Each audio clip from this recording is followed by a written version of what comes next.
Fala galera, tudo bem? Mais um vídeo aqui de jogo histórico e dando sequência à campanha da Espanha na Copa do Mundo de 2010, né? Já fiz vídeo aqui sobre o título em 2008 na Euro, sobre a difícil partida contra Portugal nas oitavas da Copa de 2010. Agora é hora de falar sobre as quartas da Copa de 2010, o jogo da Espanha contra o Paraguai, e que foi um dos grandes jogos daquela Copa, inclusive. Talvez até nem fique tão marcado na história com a relevância que teve aquele jogo por todos os componentes possíveis, pela tensão, pela confusão que foi até do ponto de vista de arbitragem, várias situações no mínimo discutíveis, pelo equilíbrio e principalmente pela partidaça que fez o Paraguai, porque dá para dizer que foi uma das melhores atuações da Copa do Mundo, coletivamente falando, e não foi da Espanha, foi do Paraguai. Então o Paraguai foi eliminado deixando uma excelente impressão, poderia ter até eliminado a campeã do mundo, Espanha, né, que seria campeã mais pra frente, batendo depois a Alemanha e a Holanda, mas o Paraguai poderia e fez uma bela de uma partida diante da Espanha. Então convido você aí a se inscrever, é só clicar aqui embaixo também, você ativa aí a notificação, deixa um comentário, compartilha o vídeo, deixa a sua sugestão aí de outros times, seleções, né? Pode ser clube, pode ser seleção, pra gente analisar aqui dentro dessa série. E olhando para o campo, falando um pouco sobre as escalações, as formações, as estratégias. Então a Espanha tinha mais uma vez o time das oitavas. O interessante aí é no início da partida, a Espanha começa com um posicionamento um pouco diferente, porque o Fernando Torres começa como um ponta pela direita, com o Davi Villa centralizado e o Iniesta à esquerda. Diferente do que vinha acontecendo, né? O Davi Villa era o ponta pela esquerda, com o Torres como 9 e o Iniesta partindo da direita para dentro, com liberdade para se aproximar do Xavi, ali à frente de Xabi Alonso e Busquets. Então é um início um pouco diferente, mas isso muda depois de cerca de 10 minutos, volta ali pro padrão normal da seleção espanhola em relação ao posicionamento de cada peça, né? A distribuição das peças, com o Davi Villa na esquerda, e aí sim a gente pode falar de alguns dos duelos mais marcantes e da postura do Paraguai, que vale para esse primeiro cenário e vale também para o segundo cenário, nessa mudança já de posicionamento da Espanha. A grande marca do Paraguai foi a agressividade no bom sentido, não de sair distribuindo pancada, a agressividade de marcação, de capacidade para pressionar, de não deixar a Espanha à vontade, e o Paraguai faz um belo primeiro tempo, porque não deixa a Espanha respirar nesse setor. A qualidade técnica ali para aproximar Xavi, Iniesta, Xabi Alonso, Busquets. A Espanha não conseguiu trocar passes e avançar no campo diante da marcação que o Paraguai fazia. E era uma marcação que tinha muito o papel de Cáceres e Riveiros, os dois volantes por dentro. Eu tô falando de volantes por dentro porque é um quarteto de meio campo do Paraguai, mas os meias abertos não eram exatamente pontas ou meias ofensivos. Então eram jogadores que marcavam muito por dentro também, muitas vezes um pouco mais avançados. De um lado, Jonathan Santana, do outro lado, o Edgar Barreto. O Barreto pela direita, o Santana pela esquerda. E a Espanha tinha muita dificuldade, porque sempre que alguém recebia essa bola por dentro, já era pressionado, a marcação dobrava, triplicava e o Paraguai recuperava a bola. Então o Paraguai não deixava a Espanha chegar, a Espanha passa a tentar explorar ali a partir dos 10, 15 minutos o papel do Davi Villa, que tinha sido importante, por exemplo, contra Portugal, recebendo na esquerda e partindo em diagonal, só que aí entra um dos principais duelos. O Darío Verón, lateral direito do Paraguai, se antecipando muito a esse movimento do Davi Villa. Então ele não espera o Davi Villa receber, girar para poder partir de frente. Ele já chega pressionando, ele já chega incomodando, ele impede que o Davi Villa tenha o conforto para receber a bola. Então no momento em que a bola chega até o ponta da Espanha, o lateral do Paraguai já está em cima dele.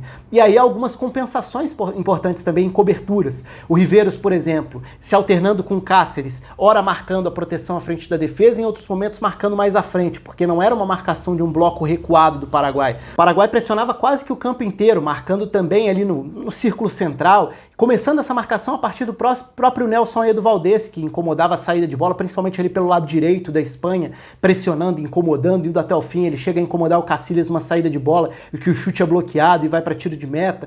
Então o Paraguai era um incômodo muito grande para o estilo de jogo da Espanha. E a Espanha não conseguia oferecer muita coisa, não criava quase nada em relação ao gol do Villar. Não que o Paraguai também criasse muito, mas conseguia, dessa forma, limitar o poder técnico, né, o poderio ofensivo que essa Espanha era capaz de ter. Porque por mais que seja a Espanha do toque de bola, como eu falei na análise do jogo contra Portugal, também era uma Espanha capaz de ter volume ofensivo. Tinha mostrado isso nas oitavas, embora tenha sido um jogo muito difícil também. Mas contra o Paraguai, Vira um jogo muito de meio campo. Então não é aquele jogaço pelas chances, pela emoção, mas é um jogaço pela execução de uma estratégia defensiva, de muita marcação e muito fôlego para impedir que a Espanha jogasse. A Espanha não fica à vontade, o Paraguai faz seu jogo e muito a partir de Riveiro e Cáceres se alternando por dentro, ela consegue impedir que Xavi Alonso tivessem grande influência dentro da partida. Do lado do campo, né, no lado que tinha ali o Davi Villa. O Davi Villa tinha esse combate do Dario Verón que eu citei, mas se fosse necessário, o Paulo da Silva estava na cobertura, saindo também da área para fazer essa marcação. Enquanto isso, o Alcaraz ficava muitas vezes nos duelos com o Torres, que não consegue criar, não produz dentro do jogo, não faz uma boa partida, seja pela ponta direita ou como 9. Então a Espanha tentou mudar peças, mudar formações ali dentro do primeiro tempo, sem sucesso. E mais do que isso, né, o jogo ali por volta dos 40 minutos tem um lance que nem é tão marcado assim na história, mas poderia ter mudado tudo. E aí, de novo, a gente volta para a questão dos detalhes determinantes na história de um time campeão do mundo. O Paraguai tem um gol mal anulado do Valdés. Um cruzamento do Verón, que a bola passa pelo Cardoso. O Cardoso estava impedido, mas ele não participa da jogada. E o Valdés recebe já na grande área e finaliza para o que seria o gol do Paraguai. Acaba sendo anulado incorretamente. Então o Paraguai é prejudicado nesse primeiro momento também, num gol que serviria para coroar uma grande partida que o Paraguai fez até então do ponto de vista de marcação, do ponto de vista estratégico no jogo. No segundo tempo, as substituições acontecem ali depois de alguns minutos, e aí sim dá para começar a falar em mudanças de desenho, de cenário no jogo. O Fábregas entra na vaga do Torres, então o Torres não funcionou, o Fábregas entra, a Espanha tenta colocar um meia a mais. O Fábregas passa a jogar, ora por dentro, empurrando até o Davi Villa um pouco para o lado direito, para entrar como um ponta pela direita mais agudo ali, mais avançado, ora também um pouco mais recuado, tentando ser um meio-campista a mais ali, quase alinhado com o Iniesta também. Nessa altura do jogo, o Xavi já começa a participar muito do jogo um pouco mais atrás, mas mesmo assim a Espanha tem muita dificuldade para fazer essa bola progredir. Então a posse de bola quase não sai do lugar. O Paraguai segue marcando muito bem e o incômodo que o Paraguai gera é nas bolas longas, né? Então é bola longa para o Cardoso ganhar pelo alto. A dupla de zaga da Espanha sofreu, Piqué e Puyol sofreram ali com a velocidade do Valdés para usar o corpo, para trombar, para correr nas costas da defesa. Então o Valdés era um incômodo. E aí vem o momento mais maluco do jogo, que é a sequência dos fatos ali, né? Primeiro, o pênalti, numa bola parada isolada do Paraguai. O cruzamento para a área, o Piqué segura claramente o Cardoso, pênalti indiscutível. Pênalti para o Paraguai, a chance do Paraguai fazer 1-0, né? A chance do Paraguai largar na frente num jogo em que estava muito bem, estava controlando, era superior estrategicamente. Só que aí o Casillas defende. Na saída de bola, no lance seguinte, passa em profundidade do Xabi Alonso para o Davi Villa, pênalti para a Espanha. Aí vem o pênalti do Alcaraz em cima do Davi Villa. O Xabi Alonso cobra, gol. O árbitro manda voltar, de uma forma bem rigorosa, até meio inexplicável ele ter mandado voltar aquela cobrança de pênalti. Bate de novo, o Villar faz a defesa. Então o jogo continua 0-0 depois dessa maluquice toda. No rebote do pênalti, tem outro pênalti claríssimo em cima do Fábregas. Só que o árbitro não marca. Então poderia ter tido um segundo pênalti para a Espanha e seriam 3 pênaltis em 5 minutos dentro do jogo. Só que o árbitro não marca. Então tem uma série de decisões muito questionáveis. Desde o gol mal anulado, né, do Paraguai no primeiro tempo, até esse pênalti não marcado para a Espanha depois.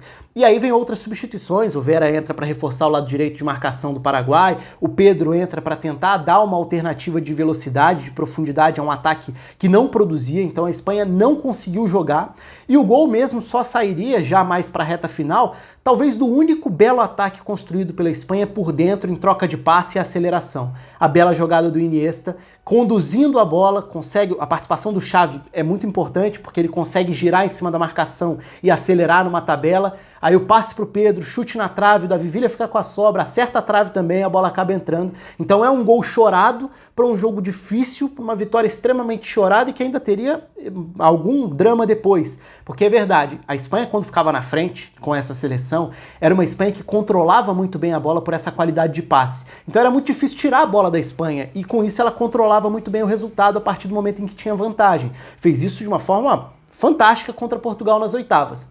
Só que, mesmo melhorando depois do 1-0, O Paraguai ainda chega a ter uma chance clara, ou duas até, principalmente ali com o Lucas Barrios, que ainda entra na reta final, tem uma arrancada pelo lado direito. O Roque Santa Cruz também entrou depois que o Valdés já fica esgotado fisicamente, e ali o Paraguai perde um pouco dessa ameaça constante também. Mas na reta final, com o Lucas Barrios e Roque Santa Cruz, o Paraguai chega a ter chance também, e o Cacilhas aparece bem para evitar o que poderia ser o gol do empate. Então esse é um jogo que, dentro da trajetória, quando a gente fala na história da Copa do Mundo de 2010, esse jogo nem é tão comentado. A gente costuma lembrar, o Paraguai deu trabalho para a Espanha, mas não foi só dar trabalho, o Paraguai jogou muito. O Paraguai foi superior à Espanha na maior parte do jogo, o Paraguai não deixou a Espanha jogar bem em momento algum.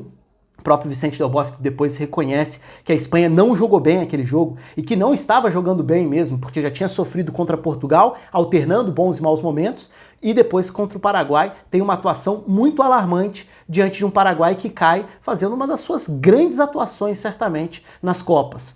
Conto aí com os comentários de vocês, com a inscrição no canal, e nos próximos vídeos a gente dá sequência à campanha, ao caminho da Espanha para ser campeã do mundo em 2010. Um abraço, até a próxima.